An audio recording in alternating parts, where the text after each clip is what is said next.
नमस्कार दोस्तों, जय गुरुदेव, जय श्री राम। आज एक प्यारा सा दर्द भरा बेटी विवाह गीत सुना रही हूँ। अगर अच्छा लगे तो लाइक और फॉलो जरूर करिएगा। दूरी कोसों में जीने बोया मोरे बाबा, फूलवा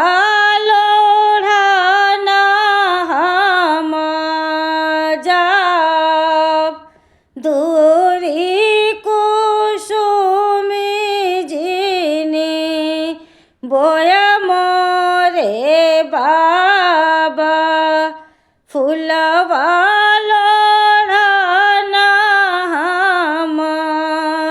जाब, फूलवा में लोड़ी लोड़ी घर के आई गैला डोलिया कहाँ, फूलवा में लोड़ी लोड़ी घर के लवटली, आई गैला डोलिया कहाँ, माई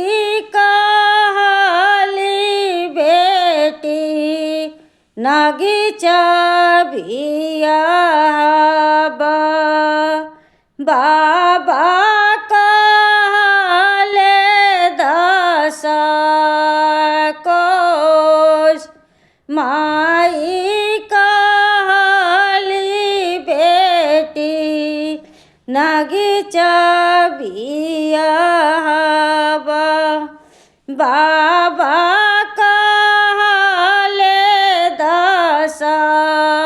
कोस, भैया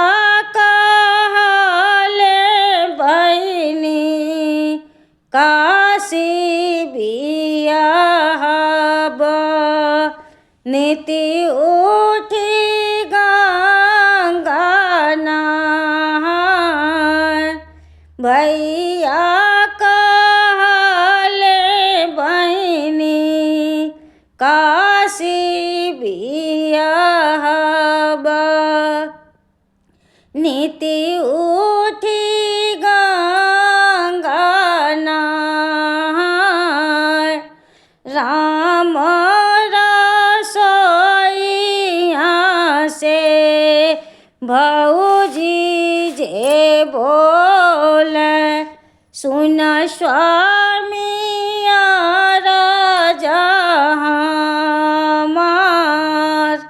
राम रसोइया से भौजी जे बोले, सुन स्वामी हमार, ऐसने मैं ननदा के महाराम बियाहबा, जहाँ के हुआ न जाए, ऐसने मैं ननदा के महाराम बियाहबा, जहाँ के हुआ न जाए, माई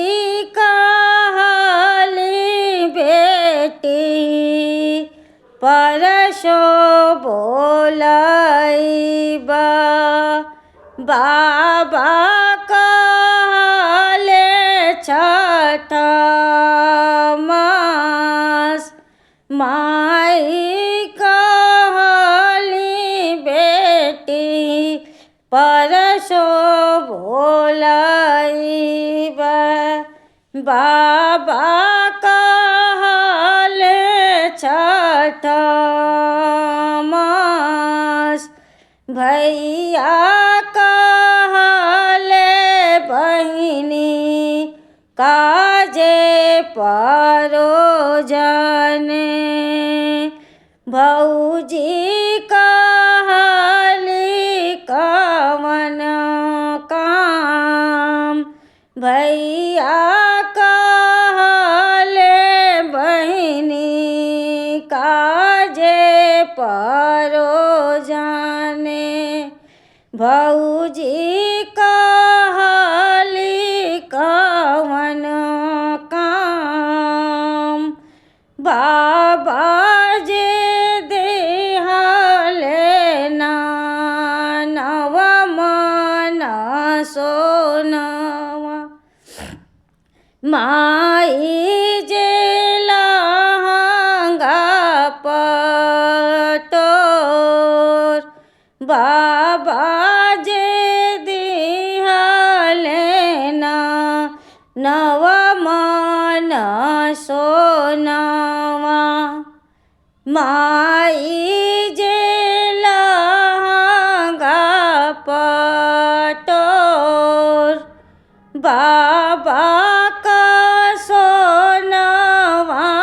में नव दिन खाइब फटी जाई है लहंगा पटोर बाबा का सोनवा में नव दिन खाइब फट जाई है लहंगा पटोर भैया का घोड़वा में नागर कुदाइब भौजी के अपजस होय भैया का घोड़वा में नागर कुदाइब भौजी के